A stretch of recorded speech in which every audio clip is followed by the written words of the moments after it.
C'est la zone qui est au cœur d'une immense crise humanitaire en Syrie et au cœur de fortes tensions entre les différents acteurs de la région. La province d'Idlib est le dernier grand bastion à reconquérir pour le régime syrien de Bachar el-Assad.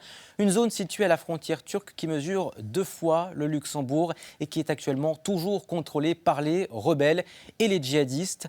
Alors, à rappel des différents acteurs de ce conflit, il y a le régime syrien de Bachar el-Assad qui est soutenu par l'Iran et par la Russie. Moscou qui appuie via son aviation le régime de Bachar el-Assad. Et puis il y a la Turquie de Recep Tayyip Erdogan qui soutient certains groupes rebelles.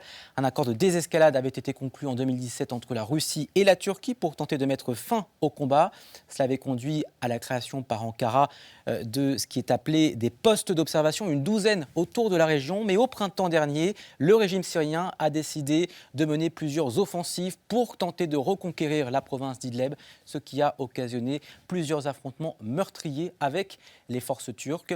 C'est une zone stratégique pour plusieurs raisons. D'abord parce que militairement, c'est la zone à reconquérir pour le régime syrien. C'est aussi une région agricole importante qui se situe à la croisée de routes commerciales stratégiques. Vous le voyez, c'est 2 autoroutes, l'une qui lie Damas à Alep et une autre qui permet de rejoindre Latakia, point d'entrée vers la mer Méditerranée et zone stratégique là aussi pour la Russie qui y dispose d'une base. Et puis la situation est particulièrement inquiétante sur le plan humanitaire, là aussi en raison de la proximité géographique de la province d'Idlib avec la Turquie. Plus de 900 000 personnes ont été déplacées de force à cause des combats depuis le mois de décembre, selon les Nations Unies.